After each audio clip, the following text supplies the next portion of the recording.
All right, it's Black Friday 2019, and my buddy Delano and I got up early and we went and hit a bunch of stores in the greater Dayton area. And so I'm going to run through some of my finds. We went to 3 stores, so I'm going to do 3 separate videos on the stuff that we bought. This is my haul from Mavericks Cards and Comics in Dayton, Ohio. I think it's in Dayton. Anyway, first one is this Howard the Duck Treasury Edition, which I snatched up right away. I do not have it. I am buying Treasury Editions wherever I can find them when they are cheap.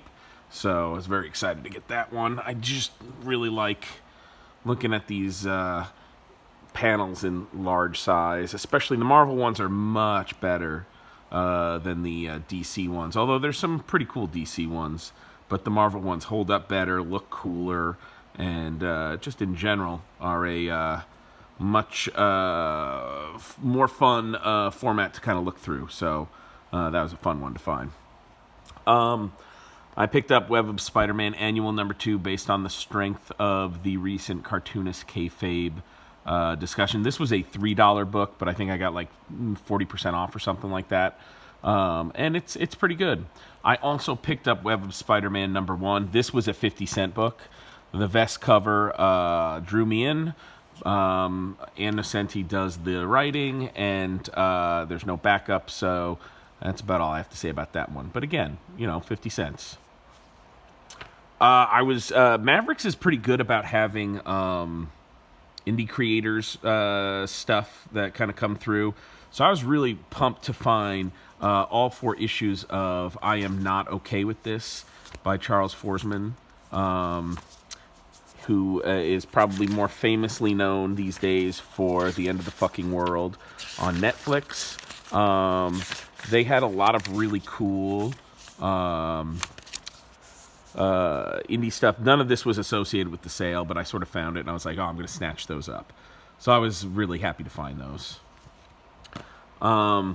New Mutants Annual number 1. Again, 50 cents. A lot of these, I think the rest of these are 50-cent pickups. Just looked cool. Sienkiewicz cover. I also picked up Marvel 2-in-1 Thing and The Master of Kung Fu. It was in nice shape. I just read a little bit of Marvel 2-in-1 for something that I'm doing, and I enjoyed it. Although I think the deal with this comic is that it didn't really have a solid creative team. Anyway, the one that I read was Steve Gerber, and it was out of control. And this one is Marv Wolfman, and it is much more in control. But, 50 cents. That's fun. I picked up a bunch of books that were in plastic, so I just sort of rolled the dice on them. Married with Children from Now Comics. There's some good issues of this. There's some very, very good cartoonists that were associated with it. Tom Richmond, who's sort of the heir apparent to Mad Magazine cartooning glory as far as their movie stuff. He did a bunch of them. This is not one of his. This is something else. But I love that Married with Children was a viable enough property in the 90s to inspire a ton of comic books. So I picked one up. Again, 50 cents.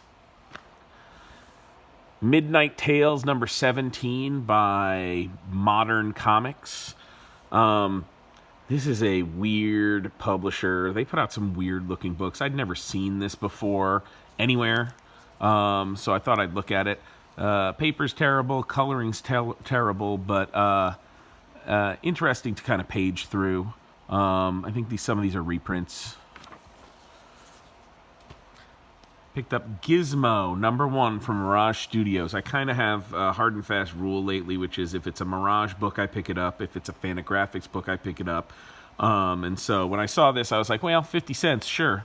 There's the Turtles. This looks like a space story, I think. It looks kind of cute. Gonna check that out. Goddess, number 1. I think I have this collected, but it was a number 1. Garth Ennis is a strong writer, so what the hey. I picked up this DC special, 3 Musketeers and Robin Hood. King Size Conan the Barbarian, Annual number 5. You got some John Buscema, Ernie Chan in here. Again, I recommend if you are doing some long box diving, to definitely pick up just random issues of Conan the Barbarian. They are fun to read. You will rarely go wrong, especially with the Bronze Age-y type stuff. Champions number 16. Again, I don't really read the Champions. The cover caught me. A lot of action on that cover. I haven't even opened this up yet, so I don't even know what's going on. But again, 50 cents. Action Comics 554. I am a huge fan of Gil Kane's work on Superman. I think for so long Superman did not have a very distinctive style, and you could argue he still doesn't. But Kane brought some very cool energy to Superman books in the 80s. And so that one was cool. I picked that one up. And then I picked this one up because it had a great Gil Kane cover. And sadly, it does not have Gil Kane interiors, but whatever. Super excited to find this one and scratch it off my list. DC Comics presents 84, Superman and Challengers of the Unknown. This is a comic with Jack Kirby art.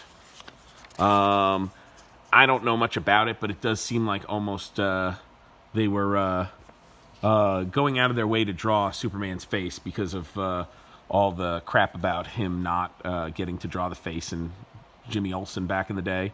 But it also has some Alex Toth work in it for a couple of pages. And there's some Toth there. And yeah, this was a fun find. 50 cents. And then finally, Gifts of the Night number 2. I've mentioned this in a comic before, or one of these videos before, but apparently this is uncollectible. The files that they used to create these comics in the mid or late 90s, early aughts are no good. The art's scattered to the four winds. So the only way to read Gifts of the Night is if you go and do some back issue diving. So I've got issues 1 and 2, still looking for 3 and 4.